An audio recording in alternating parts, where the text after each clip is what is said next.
Differentiate with respect to x sec cube x square plus 1। Hello dears, topic जो continue है differentiation, class 12, 11 और diploma के लिए भी इसको डिफरेंशिएट करना है एक्स के रिस्पेक्ट पे। यहां जो देखो क्या दिया है, sec cube x square plus 1। यहां जो एक्स स्क्वायर प्लस 1 है ये किस फॉर्म में?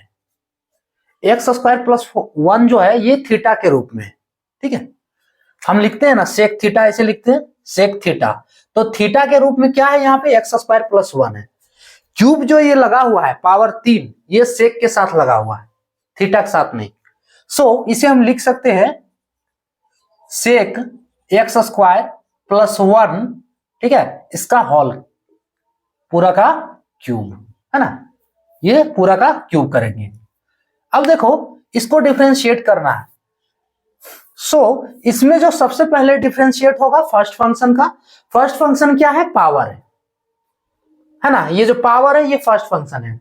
तो पहले पावर का डिफरेंशिएट करेंगे, is equals to d by d x.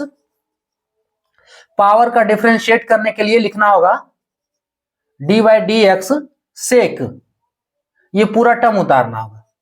तो सेक एक्स स्क्वायर प्लस 1 का क्यूब पूरे टर्म का, ठीक है। अब पावर को डिफरेंशिएट कर चुके हैं, फर्स्ट फंक्शन का डिफरेंशिएशन हो चुका है। क्या बच रहा है? सेकंड फंक्शन के रूप में पावर को हटा देंगे यहां में, ठीक है। सेकंड फंक्शन के रूप में क्या बचेगा? X square plus sec x square plus 1। देखो यहां बंद कर दो इसको, पावर हटाना यानी कि पावर को देखना नहीं है अब, ठीक है। क्या बच रहा है? सेक एक्स स्क्वायर प्लस 1 अगला टर्म इंटू में d by d x sec x square plus 1 का डिफरेंशिएशन। अब सेकंड फंक्शन से सेक हट गया, सेकंड फंक्शन का डिफरेंशिएशन हो गया, यानी कि उसके बाद सेक हट गया। क्या बचा? आप देखो ये पावर हट गया, ये सेक हट गया, क्या बचा? थर्ड फंक्शन में x square plus 1। Third function में क्या बचा? X square plus 1। तो अब एक्स स्क्वायर प्लस 1 का डिफरेंशिएशन करना है, d by d x x square plus 1। Clear? अब देखो इसको डिफरेंशिएट करना कैसे। सेक एक्स स्क्वायर प्लस 1, ये पूरे टर्म को हम x मान लें और 3 को n मान ले, तो डिफरेंशिएशन होगा डी बाई डी एक्स, किसका होगा? x to the power n का। और इसका फॉर्मूला हम कितना बार लिखा चुके हैं? n x to the power n minus 1 होता है। इस फॉर्मूले को लगा देना है, इस फॉर्मूले को लगा देना। आप देखो इसका दूसरा विधि है, पुट करके भी बना सकते हो आप, ठीक है, लेकिन ये अच्छा है, बेटर है उससे, अगर आप समझो तो, ठीक है।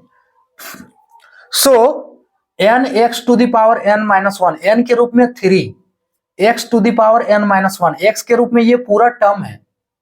So sec x square plus 1 का पावर 3 माइनस 1 इंटू, अब इस पे आ जाओ, सेक एक्स स्क्वायर प्लस 1, ठीक है। इसका डिफरेंशिएशन क्या था?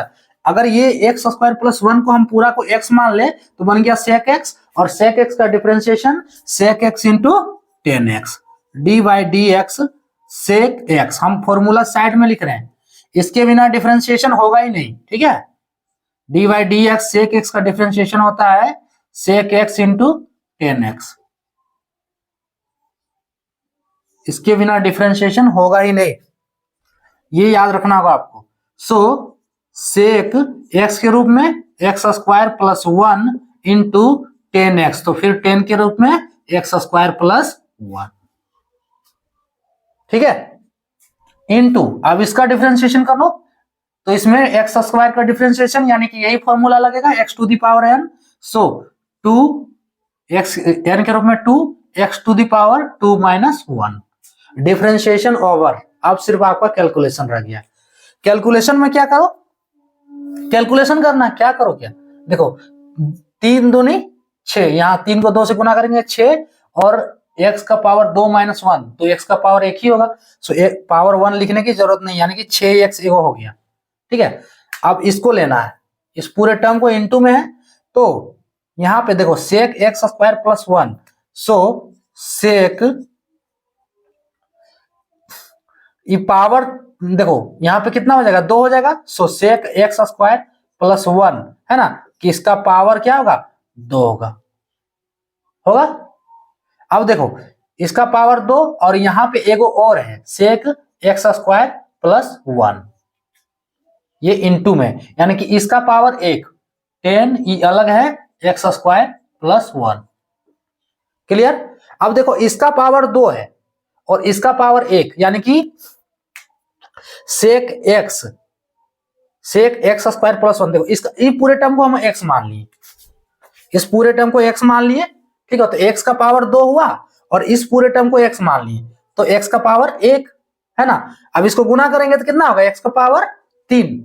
अरे 2 के 2 नहीं कर देना, यहाँ पावर जुटेगा, बेस सेम है।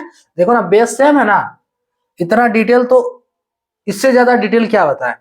अरे ये दोनों बेस सेम है ना, सो यहाँ पे बेस सेम है यानी कि पावर जुड़ेगा, ठीक है। ये बताए हुए हैं फॉर्मूला पे भी, ठीक है। सो यहाँ पे बेस सेम है तो पावर जुड़ेगा, तो एक्स का पावर 3 होगा। उसी तरह यहाँ पे आ जाओगा, ठीक है। ये जो पावर 2 है और इसका पावर, इसमें कुछ नहीं है पावर में, तो इसका पावर 1 ही हुआ ना। सो ये कितना हो गया, इसका पावर 3। सो 6x सेक है ना एक्स स्क्वायर प्लस 1 का पावर, पूरा का ये पावर कितना हो गया, 3 हो गया, इंटू 10 एक्स स्क्वायर प्लस 1। ये आपका फाइनल आंसर। एक बात देखो, अगर आंसर में दूसरे टाइप से अगर लिखा हो तो इसको दूसरे टाइप से लिख सकते हैं। ये जो पावर है ये पूरा सेक के लिए है, थीटा के लिए नहीं है, तो ये पावर हम यहां भी लगा सकते हैं। Sec cube 6x into sec cube x square plus 1 into 10 x square plus 1 इसका फाइनल आंसर। क्लियर।